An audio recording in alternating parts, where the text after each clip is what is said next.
Assalamualaikum warahmatullahi wabarakatuh. Salam sehat, salam sukses dan bahagia bagi kita semuanya. Teman-temanku semuanya, sahabat NLP yang ada di seluruh Indonesia. Malam ini saya tergelitik untuk membahas beberapa hal ya, karena banyak sekali yang bertanya kepada saya dalam beberapa waktu ini melalui chat, yang mempertanyakan mengenai konsep yang namanya bahagia. Menarik sekali memang, ya. Karena memang bahagia itu adalah hal yang paling dicari oleh setiap manusia di muka bumi ini, ya. Kalau kita tanya siapa yang, nggak ingin bahagia, ya saya pikir semua orang pengen bahagia gitu ya. Kalau dia menjawab tidak, ya ya mungkin ada yang error di dalam kepala dia gitu ya. Mulai dari orang Amerika sampai orang Madura, orang Surabaya sampai orang New York, ibaratnya begitu, semuanya pasti mencari yang namanya bahagia. Tapi padahal, perlu saya garis bawahi sebenarnya orang mencari kebahagiaan itu salah. Kenapa? Karena kebahagiaan itu bukan sebuah benda. Kebahagiaan itu bukan sebuah benda yang harus dicari kemana-mana. Karena sejatinya, sesungguhnya bahwa kebahagiaan itu sudah ada di sini. Kebahagiaan itu tinggal dihadirkan saja. Banyak orang mulai dari bangun tidur sampai dia tidur kembali. Besoknya bangun lagi, kemudian tidur kembali gitu ya, aktivitas kemudian tidur kembali, bangun lagi, ya mengalami rutinitas seperti itu. Dia kerja banting tulang, melakukan aktivitas kemanapun, tujuannya satu, dia pengen bahagia. Semua orang ingin mendapatkan itu. Anak-anak yang sekolah itu ya pengen bahagia.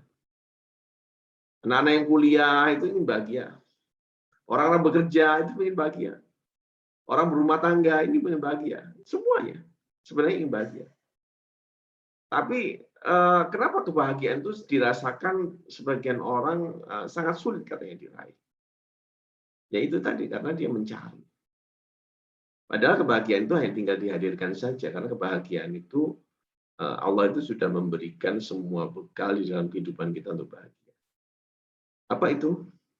Tatkala kita mampu menerima semua apa yang dikasih, sama Tuhan oleh kepada kita. Tatkala kita mampu mensyukuri semua yang dikasih oleh Allah itu kepada kita. Kebahagiaan itu tatkala kita, mampu mensyukuri setiap detik waktu yang kita jalani ini, setiap desah nafas yang kita, lakukan, dan itu mampu kita syukuri, maka disitulah kita akan merasakan kebahagiaan yang hakiki. Tidak perlu harus cari kemana-mana. Nah, banyak orang mengkaitkan kebahagiaan itu dengan sebuah, target. Target yang namanya materi dalam kehidupan dia. Nah, ya sah-sah saja silahkan, tetapi ketika target materi itu tidak tercapai, maka kebahagiaan itu tidak dapat diraih, karena memang targetnya belum terpenuhi. Dia mengkaitkan, kebahagiaan dengan sebuah target materi. Padahal kebahagiaan bukan semata-mata karena materi, itu hanya semua sarana saja. Semuanya sarana saja. Nah, tatkala sarana itu tidak dicapai, karena dia tidak memenuhi targetnya, maka dia tidak mendapatkan kebahagiaan itu. Nah, kenapa target itu tidak tercapai? Ya, sebenarnya target tidak tercapai itu karena memang ya ada dua hal. Yang pertama memang yang kita harus betul-betul pahami adalah bisa jadi memang itu bukan ditakdirkan untuk kita. Allah berkehendak lain, bisa jadi apa yang kita anggap ini sesuatu yang baik, mungkin tidak baik bagi kita di mata Allah. Sehingga Allah memberikan yang lain untuk kita. Sehingga target materi yang kita inginkan tadi itu tidak tercapai karena memang Allah berkehendak lain.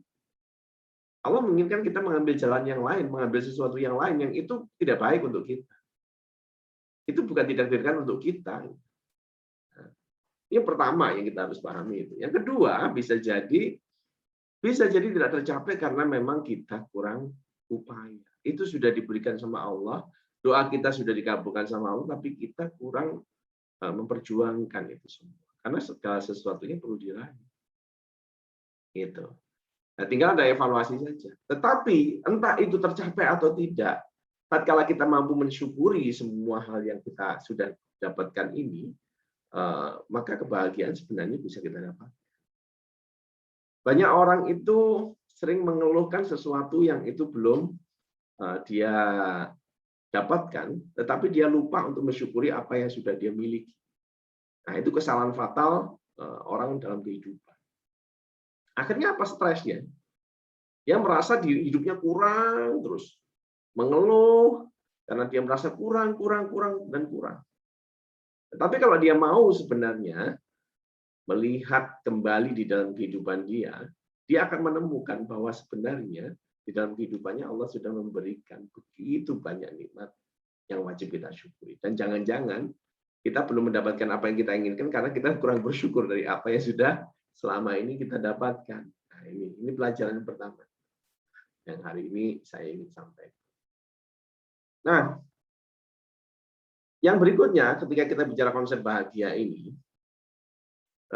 tadi sudah kita sampaikan semua orang ingin bahagia dan kebahagiaan itu hanya orang mencari, padahal tidak perlu dicari, tinggal kita hadirkan dengan hati dipenuhi dengan rasa syukur. Ya, itu tips yang saya berikan malam ini pada teman-teman semua. Nah, yang kedua, kebahagiaan sebenarnya dapat diraih dengan kalau kita bicara tadi itu dihadirkan, maka ada sarana yang paling mudah untuk bagaimana menghadirkan kebahagiaan itu ketika kita melakukan action. Apa actionnya? Yang pertama, kita akan sangat mudah sekali merasakan kebahagiaan kalau kita mau membahagiakan orang yang kita cintai. Jadi bahagia itu bukan pasif, bahagia itu aktif. Coba Anda rasakan, kalau Anda menginginkan sebuah kebahagiaan itu mendefinisikan bahwa itu adalah pasif, maka Anda akan membuat sebuah target bahwa Anda akan bahagia ketika orang melayani Anda. Seorang suami istri misalnya, dia akan merasa bahagia ketika si istri misalnya, dia akan merasa bahagia ketika suaminya melayani dia. Atau si suami, dia akan merasa bahagia ketika istri melayani dia. Tapi sebenarnya salah. Bahagia itu aktif.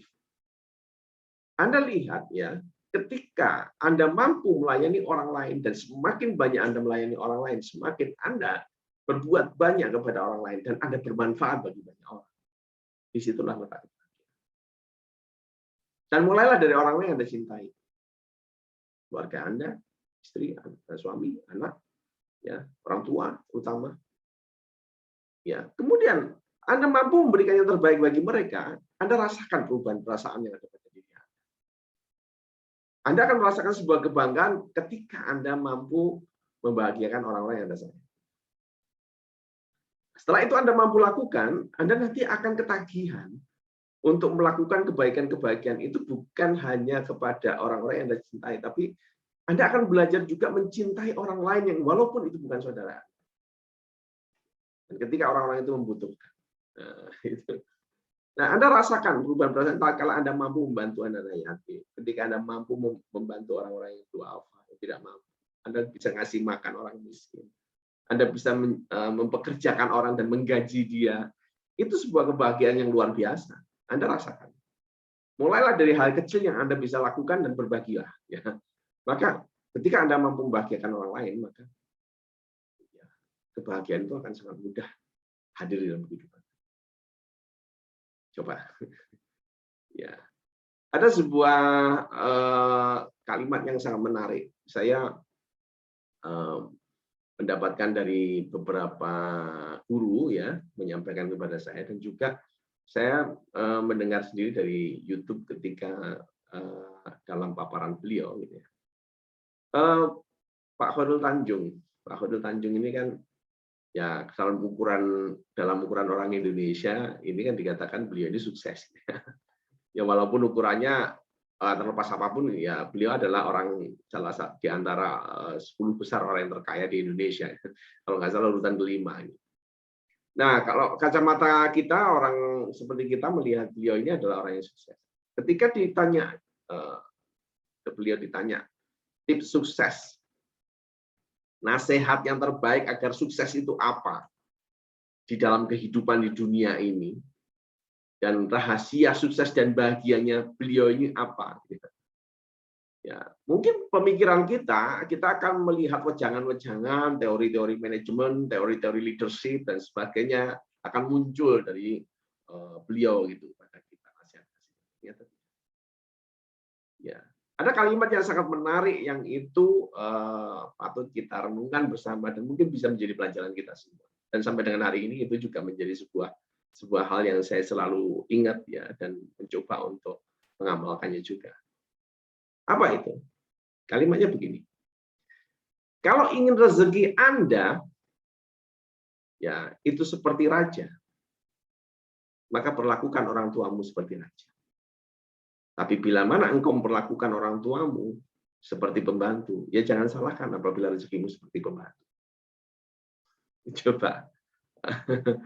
Kalau ditanya tim sukses, beliau seperti itu bertanya.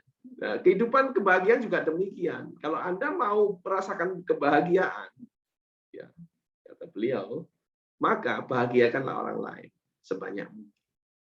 Maka itu akan sangat mudah, ya. Anda akan dekat dengan kebahagiaan itu sendiri. Ya, ya ini pelajaran berharga bagi kita semua bahwa kebahagiaan itu aktif, bukan pasif. Jangan senantiasa kita menuntut untuk dilayani, tetapi ayo coba kita belajar memiliki jiwa melayani, dan kebahagiaan akan sangat mudah ya kita hadirkan dalam kehidupan. Nah, kemudian yang kedua, ada sebuah rumus basic ya. Tadi kita bicara yang pertama adalah dengan kita aktif ya, membahagiakan orang lain juga pada akhirnya kita akan bahagia. Yang kedua adalah basicnya. Orang bahagia itu akan didapatkan apabila dia hidup di jalan yang direstui oleh Tuhan. Oke, sekali lagi, saya garis bawahi, yang namanya kebahagiaan itu akan dapat ya diraih oleh seseorang apabila ia berada di dalam kehidupan yang direstui oleh Tuhan. Ya. Orang ini kadang lucu.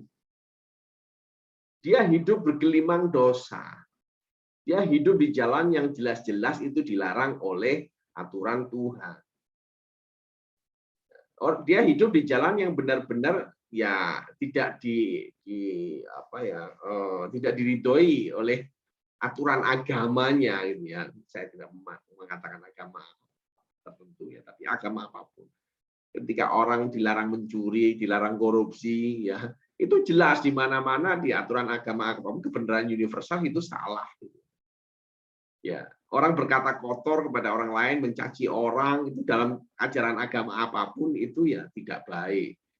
Kita bicara kebenaran universal itu adalah sesuatu yang tidak diridhoi atau tidak direstui oleh Tuhan. Terus kemudian berharap kehidupan dia bahagia. Ini otaknya konslet. Ya, otaknya konslet. Jadi kalau kita mau hidup bahagia, rumusnya adalah ya pastikan bahwa kehidupan Anda ini di jalan yang direstui oleh Tuhan. Ya, apa jalan direstui oleh Tuhan? Ya, ikutilah aturan-aturan yang itu berlaku di dalam kehidupan yang itu ya pertama ikuti kebenaran universal. Kebenaran universal itu apa? Yang dipandang oleh semua orang yang berada dalam lingkungan Anda bahwa itu adalah dinyatakan yang benar adalah benar, yang salah adalah salah. Sudah itu sederhananya begitu. Ya, contohnya semua orang mengatakan mencuri itu salah ya, jangan mencuri, negaranya begitu. Ya. Ya, kalau ingin kaya ya bekerja keras gitu. Jangan ambil jalan pintas kemudian Anda ambil tuyul misalnya begitu. Ya, itu maksudnya. Jadi kebenaran universal itu junjung tinggi. Nah, kita lakukan normalisasi lah diri kita. Umumnya orang normal seperti apa ya, berlakulah normal gitu. Itu paling gampang seperti itu. Jadi hidup di jalan yang direstui Tuhan itu adalah melakukan kondisi di mana junjung tinggi kebenaran universal. Yang kedua adalah baru kemudian ikuti aturan ajaran yang itu ya benar-benar sudah dipejangkan atau dituntunkan oleh aturan agama kita. Kenapa? Karena ajaran agama kita itu menuntun kita agar kita berada pada jalan yang direstui oleh Tuhan. Saya tidak memandang agama apapun, ya silahkan ya. Detailnya silahkan masuk ke agama Anda masing-masing, acaranya seperti apa. Nah, ini ya, jadi hidup di jalan yang direstui Tuhan itu menjadi rumus sebuah hal yang agar kita juga mudah untuk menghadirkan kebahagiaan. Jadi teman-teman ya itu ya, jadi kita tidak perlu berdebat lagi mengenai kebahagiaan. Anda tidak perlu harus mencari kebahagiaan kemana-mana, tapi hadirkanlah kebahagiaan itu dalam diri Anda. Saya akan menutup ulasan sedikit sekilas tentang kebahagiaan ini dengan sebuah cerita. Ceritanya ini berjudul tentang ikan mencari air. Loh, menarik sekali ya. Ya, judul ceritanya adalah ikan mencari air. Nah, ceritanya begini. Pada suatu ketika ada seekor ikan kecil yang dia sedang berenang di tepi sungai. Tiba-tiba dia mendengar percakapan seorang ayah kepada anaknya di tepi sungai itu. Si ayah ini berkata kepada anaknya, "Lihatlah nak, begitu pentingnya air dalam kehidupan ini. Lihatlah air itu. Tanpa air kita semua tidak akan mungkin bisa hidup. Kita semua akan mati. Maka air adalah sesuatu hal yang penting dalam kehidupan kita." Si anak ini mengangguk-angguk menandakan dia paham apa yang dikatakan oleh si ayah. Nah, percakapan ayah kepada anaknya ini ternyata didengar oleh seekor ikan kecil tadi yang di tepi sungai. Nah, si ikan kecil ini penasaran. Dia pun bertanya kepada teman-temannya. Dia berlari, berenang ke sana kemari, kemudian dia ketemu dengan, "Wahai temanku, aku tadi mendengar ada seorang ayah bicara kepada anaknya. Dia mengatakan bahwa air begitu penting dalam hidup kita. Tanpa air kita semua akan mati. Tahukah engkau di mana aku bisa menemukan air itu?" Si ikan kecil ini bertanya kepada teman-teman. Tapi tak satu pun temannya mampu menjawab pertanyaan si ikan kecil. Kemudian dia bertanya lagi kepada sahabatnya. Ini sahabatku ini, sahabat yang paling dekat denganku. "Saya ingin bertanya kepadamu, wahai para sahabatku, aku ingin bertanya kepadamu. Aku mendengar ada seorang ayah bicara kepada anaknya bahwa air begitu penting dalam kehidupan ini. Tanpa air kita semua akan mati. Maukah aku menunjukkan kepadaku di mana aku bisa menemukan air?" Tapi tak satu pun sahabatnya mampu menjawab pertanyaan si ikan kecil. Dia mencoba bertanya ke sana kemari dan sebagainya. Tidak satu pun teman-temannya, kemudian sahabatnya dan orang-orang sekitarnya mampu menjawab.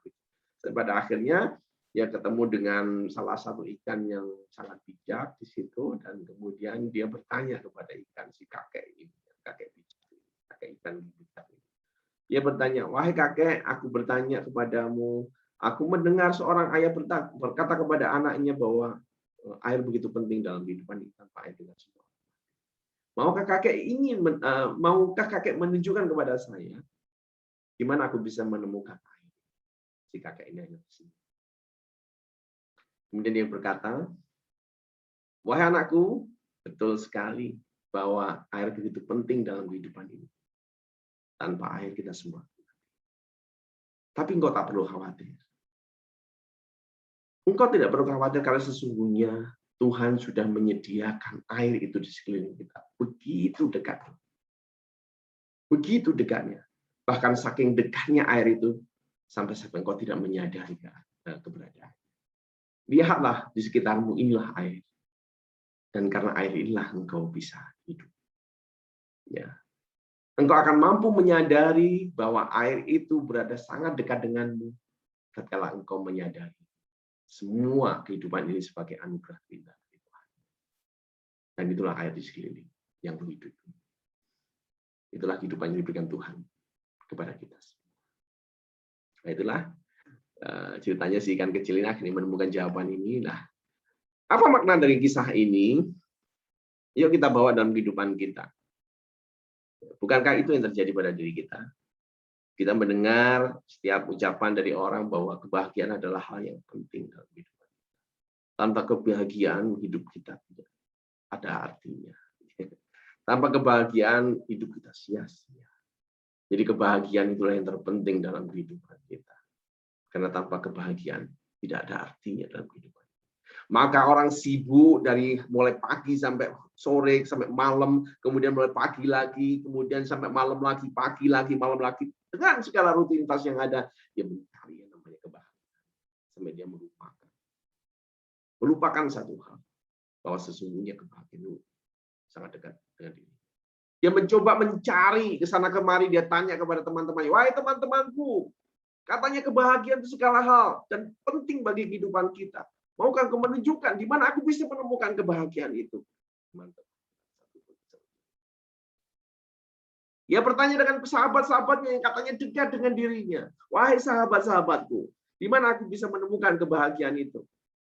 Ternyata satupun sahabatnya tidak bisa menjawab pertanyaan. Dia pun lari ke sana kemari, dia bertanya ke sana kemari, dan dia pengen menemukannya namanya kebahagiaan, tapi tak satu pun. Dan pada akhirnya dia akan menemukan sebuah hakikat di dalam hidup bahwa kebahagiaan bukanlah benda yang bisa.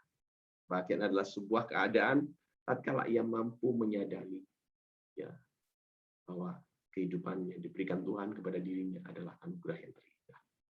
Anugerah yang terbaik tatkala ia mampu mensyukuri setiap detik waktu yang dia jalani dalam kehidupan ini. Saking dekatnya kebahagiaan itu dalam dirinya, sampai-sampai dia tidak menyadari. Dan dia mencoba untuk mencari di luar dirinya, ke sana kemari. Dan ternyata ia mendapatkan tatkala dia kembali dalam dirinya. Kapan itu?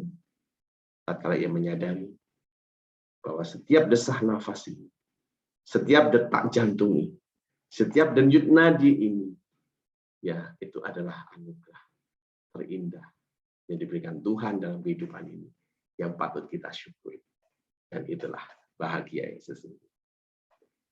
Teman-teman, ya seringkali kita melupakan itu semua, kita mencari kesana kemari kesenangan-kesenangan, kita lupa bahwa kita punya hal-hal yang dekat dengan diri kita masih punya orang tua, kita masih punya orang-orang yang kita sayang, kita masih punya orang yang kita cinta, dan kita masih punya orang yang mencintai kita, tapi kadang kita melupakan, kita egois dengan diri kita sendiri.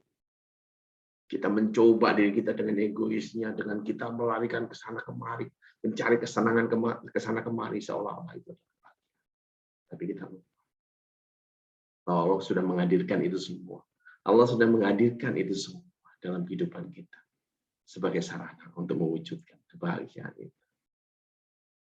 Syukur. Syukuri semua kehidupan kita. Syukuri semua yang ada dalam kehidupan kita.